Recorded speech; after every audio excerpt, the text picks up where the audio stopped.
Hi, today Simon Karlsson and I are going to compare a Gibson Ripper from 1974 to a Gibson Grabber from 1975. The Grabber is a mahogany body and the Ripper is a maple body. They both have humbuckers. The Grabber has a pickup which you can slide to a kind of neck and a bridge position, and we're going to have a look at both these today. We're also going to have a look at two pickup configurations at the Ripper. We're going to look at the both humbuckers in series, which is the most powerful and punchy configuration. And then we're going to have a look at what at least I think is the treble, the bridge pickup. But when I had a look in the Wikipedia at the layout of that switch, it may also be where you use both pickups out of phase. You know, that funky sound that most people hate. So I doubt it's that one. But maybe some of you can tell me. Let's check out the bases and we'll discuss it more at the end. Cheers.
These are really two classic rock and roll basses.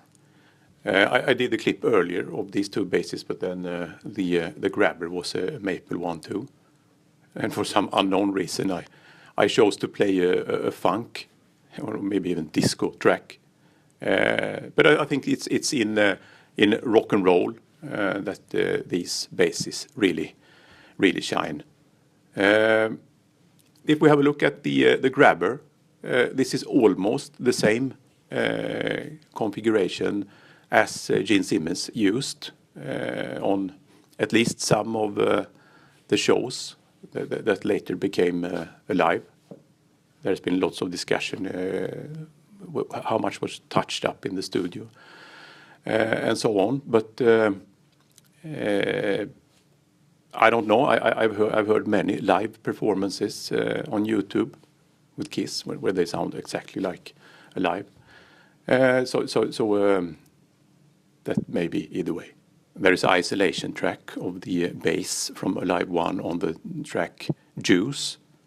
And that really must be the grabber.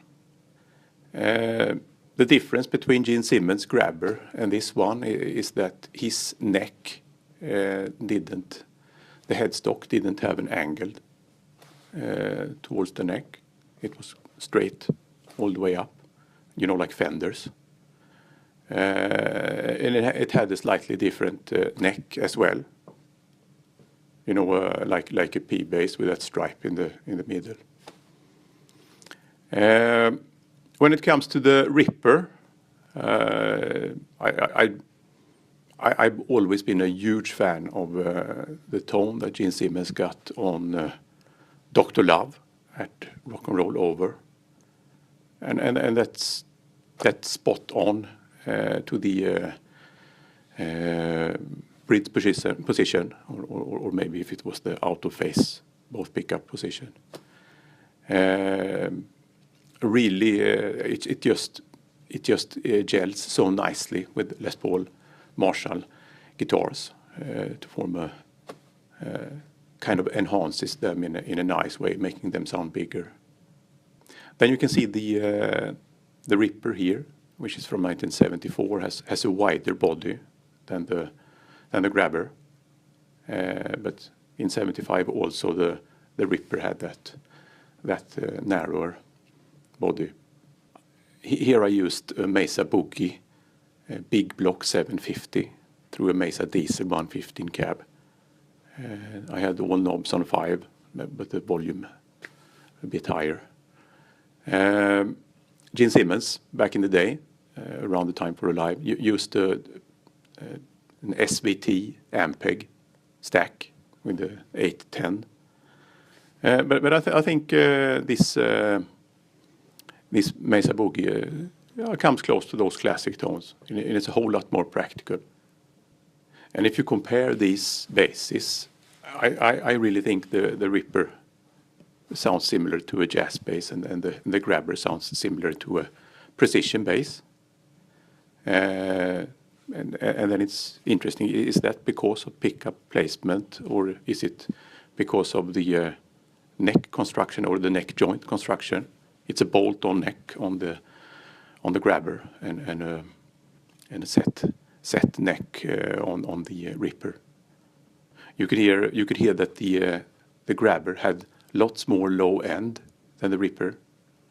That may because of the pickup positioning. It may also be because the pickups are old and the pickups of the Ripper have become slightly, or maybe even significantly, microphonic. It may also be because the grabber has a mahogany body, which is darker in tone, and the Ripper has a maple body. All right, now I want to know what you think.